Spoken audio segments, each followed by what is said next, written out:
In the news tonight, the Syrian military extends a nationwide ceasefire for 72 hours for the second consecutive time as the Syrian army continues to make advances towards Aleppo, north of the country. Continued violence in Iraq leaves at least 9 people killed and 32 wounded when a car packed with explosives detonates in a district just north of Baghdad with no claim of responsibility. And a ceasefire in South Sudan's capital, Juba, is reported to be largely holding as an estimated 36,000 people displaced by the fighting seek shelter in UN sites and other locations.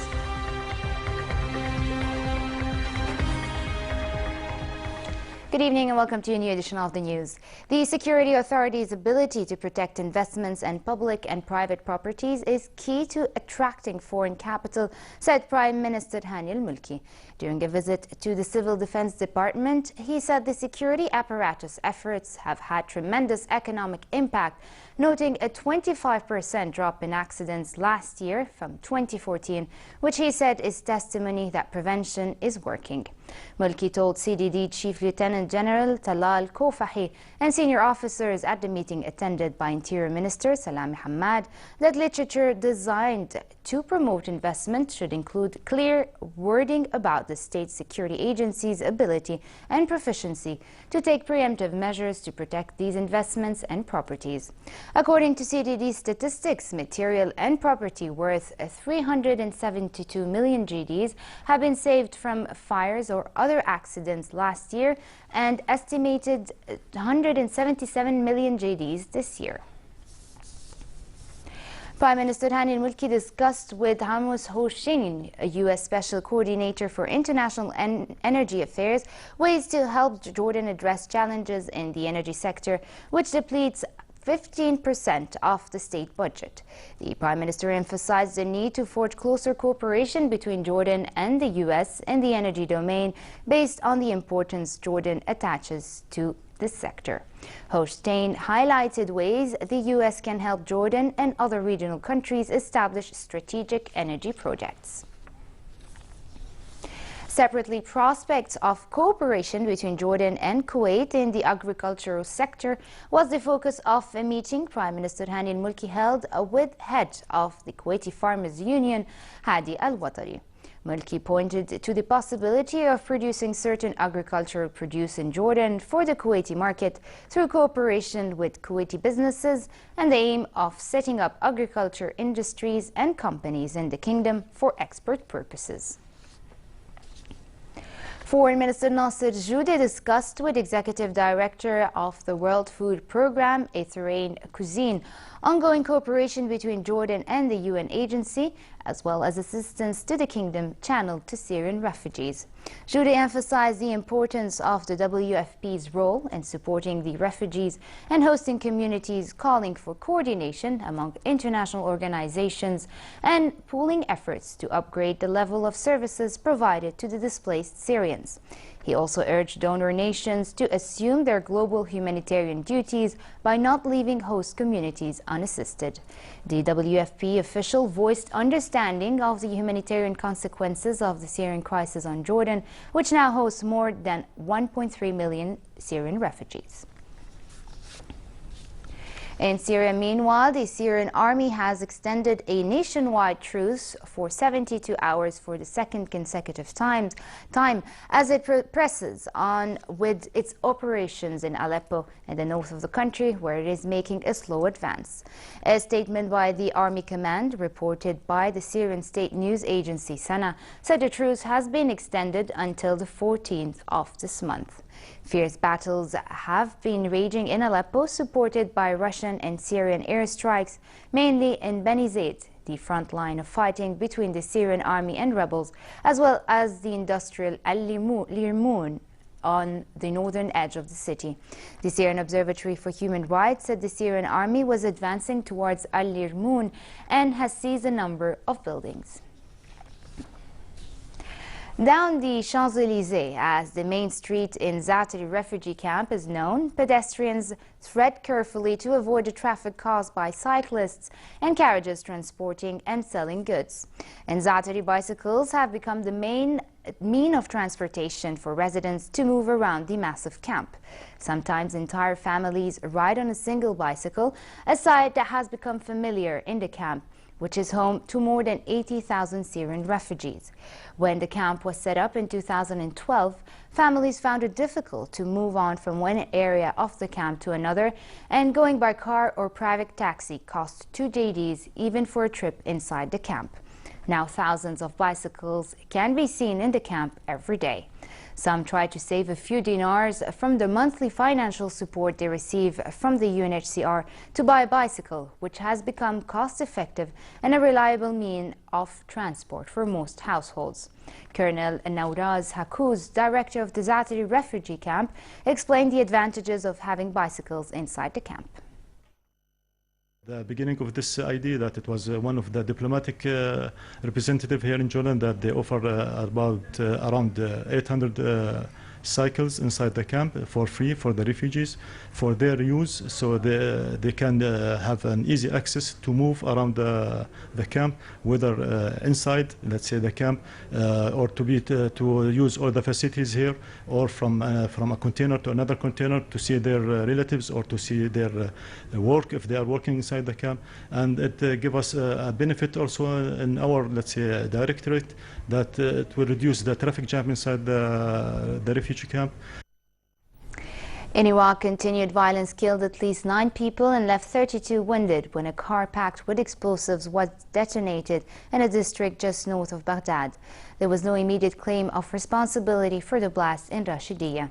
Baghdad is on high alert for attacks after a blast in the central Qarada district earlier this month killed at least 292 people, making it one of the most deadliest bombings in Iraq since US-led forces toppled former Iraqi President Saddam Hussein 13 years ago. The Daesh terrorist group has turned increasingly to ad hoc attacks, which US and Iraqi officials have touted as proof that battlefield setbacks are weakening the terrorists.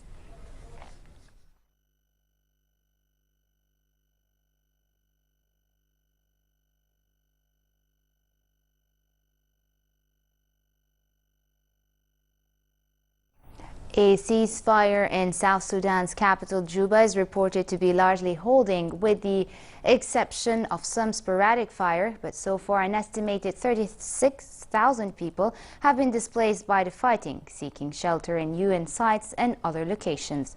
The fighting first broke out on Thursday between troops loyal to President Salva Kiir and soldiers who support Vice President Riek Machar.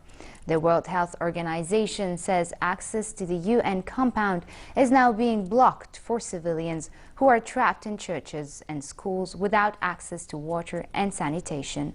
The United Nations mission says it is currently negotiating with the South Sudanese forces for access to the town in order to conduct additional patrol to protect the civilian population.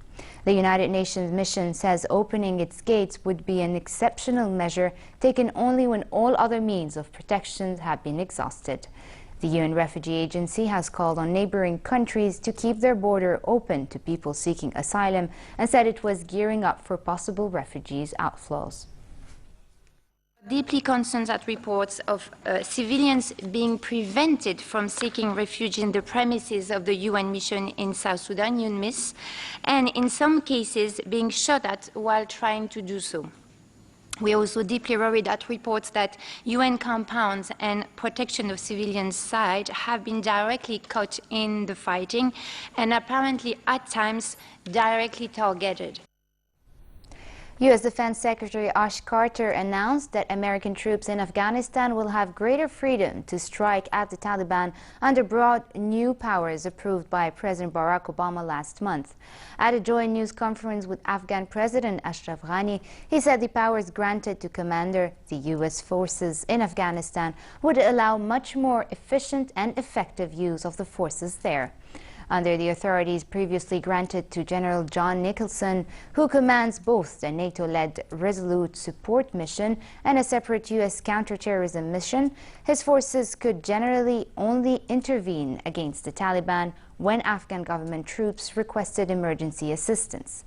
Carter said the U.S. will continue to target and strike terrorist leaders everywhere in the world where they might threaten Americans' or friends' interests. General Nicholson's authorities were that when or if Afghan security forces found themselves in a difficult situation, then they could call their American counterparts, and their American counterparts could come and go shoulder to shoulder with them and help. It obviously, to me, makes a lot more sense to be doing it the way we're doing it now. And a new F-35 fighter aircraft was the star of the show at this year's Farnborough Air Show in the UK. Although 2 years late, the new F-35 went on display, proving it was worth the wait. The aircraft is one of the most powerful planes ever made and one of the most technologically advanced. It is also one of the most expensive, at over 100 million US dollars a jet. The F-35 is the Pentagon's costliest armed program. The UK government says it will buy 48 jump jets by 2023 before expanding to an eventual fleet of 138, all as part of strong military relation between the UK and the US. Belgium and Finland are among the next customers Lockheed are targeting.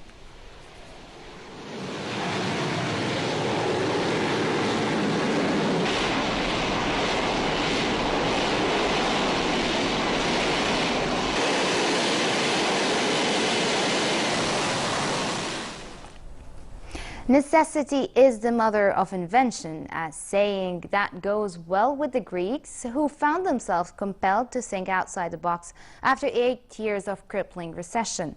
From the island of Syros, handmade wooden spectacles frame are proven a hit with hipsters in Europe and beyond. Gold-infused organic honey from the rolling hills of Evora in the east is finding favor with upmarket clients in the US, London, Hong Kong, and the United Arab Emirates. And in an Athens suburb, a carpenter turned to his lifetime hobby of creating fishing spear guns after his kitchen cabin business flattered. Government affiliating Hellenic Industrial Property Organization, known as OBI, said Greece has the talent but also needs an institutional framework for encouraging patents and financing startups. More than 400,000 Greeks have emigrated abroad since the country's financial crisis started in 2009. Those who stayed are lucky to find jobs. A quarter of the population is unemployed, and earnings have fallen on average 40%. National output has fallen by a quarter since 2008. Russian adventurer Fedor Konyukov lifted off from the Northam in Western Australia in his attempt to break the world record of a hot air balloon solo flight around the world. The 64-year-old Russian priest departed at sunrise from the same place. American aviator Steve Fossett started his successful solo flight in 2002 to circumnavigate the globe. Fossett took 13.5 days, a time Konyukov hopes to beat. Konyukov has a long list of expeditions, including climbing Mount Everest, walking to North and South Poles, and rowing 16,000 kilometers across the Pacific Ocean. But this particular adventure is his biggest yet, and he and his team have been preparing for the flight for almost a year. Konyukov plans to fly over New Zealand, Chile, Argentina, South Africa, and back to Australia, traveling about 33,000 kilometers.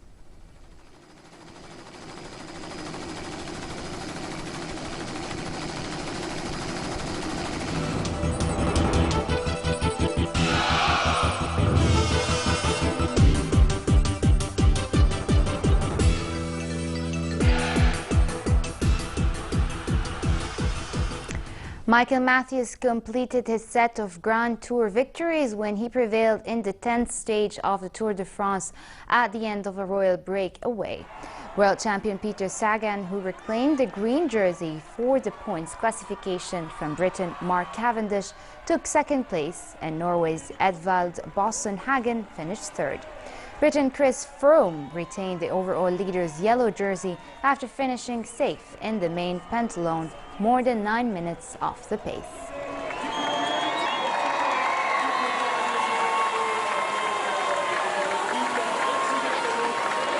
sourire de ce champion australien qui inscrit son nom au palmarès après l'avoir remporté plusieurs fois sur la Vuelta.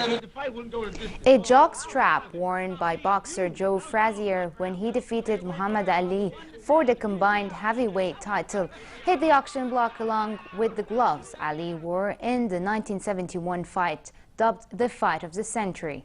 The jockstrap, expected to sell for $10,000, already met its minimum bid of $5,000 bid by mid-morning. No bid had yet been received for the gloves, which are expected to sell for more than $1 million. The auction concludes with live bidding on August 4th.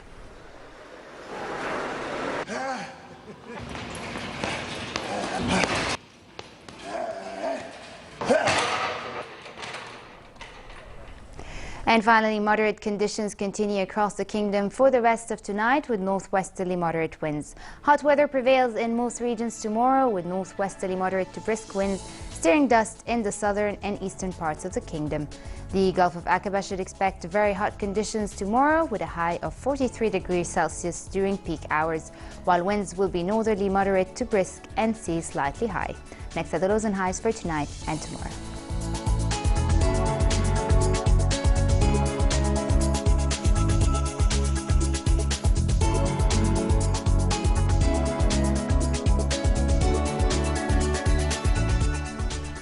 And to end the news, here's a recap of our top stories. The Syrian military extends a nationwide ceasefire for 72 hours for the second consecutive time as the Syrian army continues to make advances towards Aleppo, north of the country. Continued violence in Iraq leaves at least 9 people killed and 32 wounded when a car parked with explosives detonates in a district just north of Baghdad with no claim of responsibility. And a ceasefire in South Sudan's capital, Juba, is reported to be largely holding as an estimated 36,000 people displaced by the fighting seek shelter in UN sites and other locations. And with this, we come to an end. I'm Farah Ajlumi. Thank you for watching. Have a good night.